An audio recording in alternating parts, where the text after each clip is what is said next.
you can't let weather get into how you're playing the game or disrupt how you're playing the game. You have to go out there and be accountable for the guys next to you, and that's the biggest thing in terms of mindset is going out there, not letting anything, the other team, the weather, whatever it may be, a distraction outside the office, at home or something like that. You just got to go out there, and when you're out there, you're playing for the guys next to you. How much of that comes back to your relationship in connection with Patrick? The fact that there's so many reps that you guys have built in that no matter the situation, there's always a trust on both ends. And I think it's that way with everyone on the offense. It's not just me and Pat. Obviously, guys were making plays all over the field today.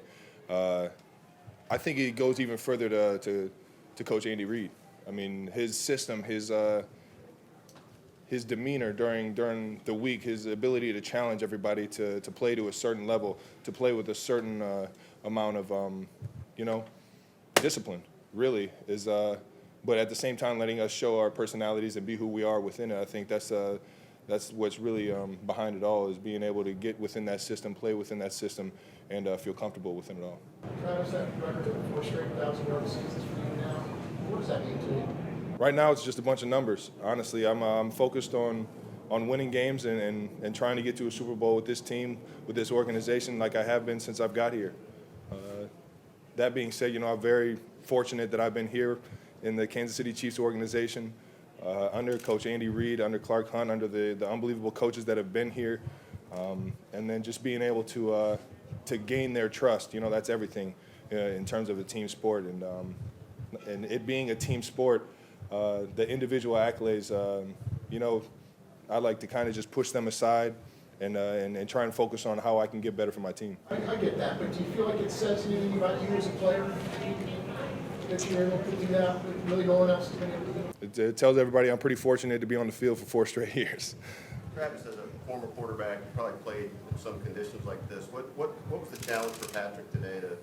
It's pretty unbelievable, man. He was winging it now. Those weren't just balls like just shot puts that you usually see in the snow or in a really bad rain game. And he was out there letting it fly. And I mean, he's a special guy. I've never seen anybody throw the ball like that in the snow. That's for sure. And let it fly, but also looked like he was able to get a touch on it too, not just rip it in there. How important was that you being able to catch those passes? Well, they played an interesting style of defense on us.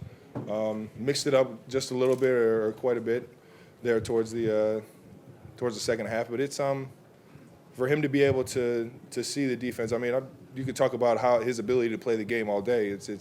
It's just from week to week to be able to switch up how he plays the game against the certain defenses that he's going to see, knowing that everyone's trying to throw something that he's never seen before out there. It's hats off for him for always being ready. Uncanny ability to bounce off or slip off the other defenders that other tight ends in the league don't. I mean, what do you have that they don't, and how are you able to do that? I think it's just the Kansas City barbecue just leaking through my pores. Makes me a little slippery out there. I couldn't tell you, man. I've been fortunate that the ball's even in my hands and just trying to make a play and get the ball north when I can. One play that we didn't ask you last week. Pat took 2 guys out the back door with him, so I mean, he did his part on that play, and it's sure enough we got in the end zone. I think it's obviously Coach Reid is an unbelievable creative mind in terms of offense, and it keeps growing every single week, every single year, as it has to if you want to maintain success in this league. So just the little things like the trick plays, the plays that you might not see all the time, the wildcat plays. I'm not the first one that's ran that. Spencer Ware's ran it with success in the past. I think we had bloated Tebow pass to Don Terry Poe a few years ago. Just little stuff like that Coach Reid puts in his back pocket that can give a guy some excitement going into a certain play and make everyone kind of come together for that certain play, hopefully hoping that the guy with the ball can get some yards or get in the end zone. I think it's just it's unbelievable what Coach can do week to week in terms of creativity and giving us the best opportunity to win on the field. Last 3.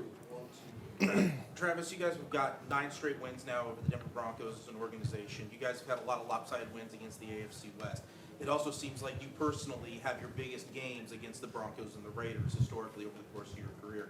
What is it about these divisional games that helps you get to that next level and makes them that much more important to you?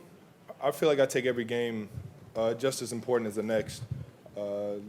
That being said, the teams in the division are just that much more familiar. You're familiar with the style of defense, the players, how they're going to react in certain situations against certain coverages, and just a lot of stuff going into the game that throughout the week you'll be able to build a heck of a game plan and feel comfortable going into it. And then obviously when you're out there on the field, just being confident in everything that Coach Reed's calling and confident that the quarterback's going to put the ball where it needs to be. Travis, with the way that this defense has been able to shut down teams in the last couple of weeks, how does that help the offense and your approach going into these games with so much more of a balanced attack this season on both sides? I mean, yeah, that defense is top notch. I mean, we struggled. I don't want to say we struggled in the red zone, but we didn't put up as many touchdowns as we wanted to. That being said, hats off to them. But I think every single week we go in with a mentality to finish, and whether it's the drive, finish a game,